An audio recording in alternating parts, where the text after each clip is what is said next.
Let me start out by saying this was supposed to be a video about exactly what the title of the video says. About uncovering what's in the sound mix for the S.T.A.L.K.E.R 2 game that makes the zone so wonderful to be in, especially at night. Stories are found things, like fossils in the ground. Stories are relics, part of an undiscovered, pre-existing world. The writer's job is to excavate them carefully with tools from plot to finer instruments like a toothbrush to reveal the complete story intact. Stephen King was talking about writing fictional stories in that book, but that is exactly what happened when I was writing this script. My original ideas molded and melted into this pot to create something new altogether, in my opinion at least. Something far more valuable than just uncovering the sound mix video. I hope you guys will have as much fun watching as I did making it. It's very hard to define something that induces a sense of wonder in you. In fact, some people think that you shouldn't try to define it.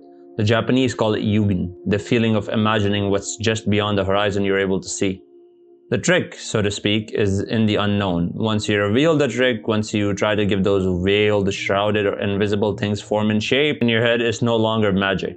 It's just another one of the many things you already have in your head. Let me give you a personal anecdote. I really love video games. I always have loved them. Got my first computer when I was 6 or 7 after doing well on an exam, and I believe it was only just able to run Project IGI without setting itself on fire, but I played on a barely playable frame rate anyway because when you love things, you learn to ignore the flaws in them. I loved it enough to learn the language it was in, and that's how I first learned the English language. I still remember puzzling over the word sabotage because in one of the missions I was supposed to sabotage an antenna and I was completely lost as to what I'm supposed to do. We had no internet either at the time, so the dictionary had to come in clutch for me the next day. Faulty as it was, I loved IGI and I remember it fondly, but besides a few clear memories, I don't really remember any of the actual game. I only remember the strong feelings the game left me with. Now I'm sure if I was to go back and play IGI right now, I would find the gunplay clanky and the movement obnoxious. All of its flaws are gonna be in floodlights for my adult brain to see. If I go chasing that feeling again, there's a good chance my memory of that feeling would disappear. That is why sometimes it is better to let things remain shrouded. Unfortunately, most of the time I am the curious kind. I just have to know, I just can't help it. Curiosity gets my wonder killed sometimes. When I first started making video games, it was out of that love for them. To the me at the time, they were wonderful, magical experiences from Magic Land that just had the power to make me feel things. And then the me at the time actually opened up the hood. I went beyond the horizon. I couldn't just sit there and admire it. I couldn't just revel in the awe of it. I just had to know, and so I did. You know, it was kind of like meeting up with your celebrity crush for the first time. And I say your because I find the idea of celebrity crushes disgusting. But say you meet them.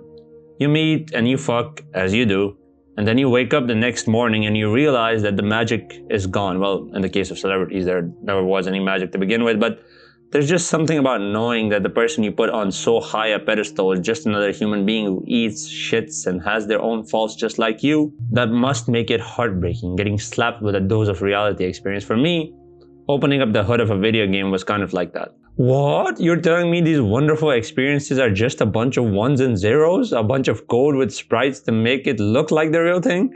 All smoke and mirrors? It was silly, I know. And I got over it eventually, but the first reveal took away at least some of the sense of wonder I feel playing video games. S.T.A.L.K.E.R 2 is a game that I did not think I would like. Ended up really liking, and I'm now defending it against hordes of RDR2 fanboys because I made the fatal mistake of suggesting that video games can be immersive and fun. You don't have to pick one or the other. You know, maybe it's my fault for not communicating my point well enough, which is something I'm actively working on every video. But S.T.A.L.K.E.R 2 is a great game, and I suppose if you wanted to, you could break it down why it's a great game. It has great gunplay, the enemy AI is pretty good, although it's a lot better with a few mods. So the core gameplay loop of shooting people and mutants while you explore the nuclear wasteland of the zone doesn't get boring. Ammo and inventory space management is a real minigame with how little you're allowed to carry at a time without slowing down to a crawl, so you always have to plan your routes around stashes. The story is there. I think most of all though is the famous stalker atmosphere. It's the zone. In very few pieces of media is the setting almost a separate character in the thing. In most games and media in general, the setting is a backdrop upon which the stars of the show, be it the characters or the story, take the center stage. In S.T.A.L.K.E.R though, the zone is the star of the show, and if you want something else where the setting is the main character, you should go watch Scavenger's Reign. It's an amazing show about an alien planet where the planet is alive, fucking with our characters, and is pretty much a major part of what's driving the plot forward. I'm not gonna go into too much detail here, but just know that the one season that's out is definitely worth your time. There's no season 2 or any plans for season 2 because there's no justice in the world. You're telling me the Rings of Power gets a season 2 and 3, but Scavengers Reign and Mindhunter don't. Like I said, we live in an unjust world. Back to Stalker 2. You are just another one of the many stalkers trying to get something from the zone, trying to get a home that an anomaly destroyed, in fact. But does the zone give a fuck? No, obviously not. Its fields of flux is barren because of the radiation. The game reinforces this idea of your meaninglessness too, with NPCs just telling you to fuck off if they don't feel like talking to you, and the game repeatedly kicking you in the ass until you like it. But the zone is also, at the risk of us sounding like a white girl from California, a vibe. I've argued before, pretty poorly, but it's improving, I promise, that video games are greater than the sum of their parts. It's not always just the definable characteristics that make the games what they are, but sometimes these parts come together to create magic. You can tell it's magic by you, the sense of wonder it induces in you. Stalker 2 is one of those games, and one of the times it metamorphs from a game into a magician pulling rabbits out of a hat is when you're in the zone at nighttime.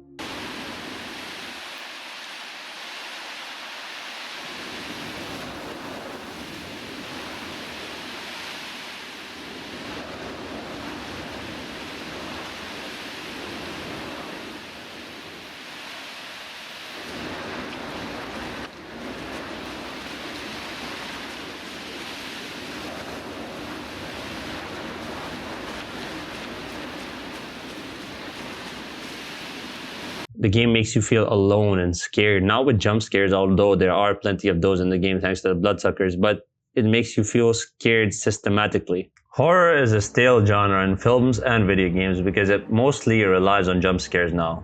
They use scary sounds and people dying to make you feel scared instead of what they should do.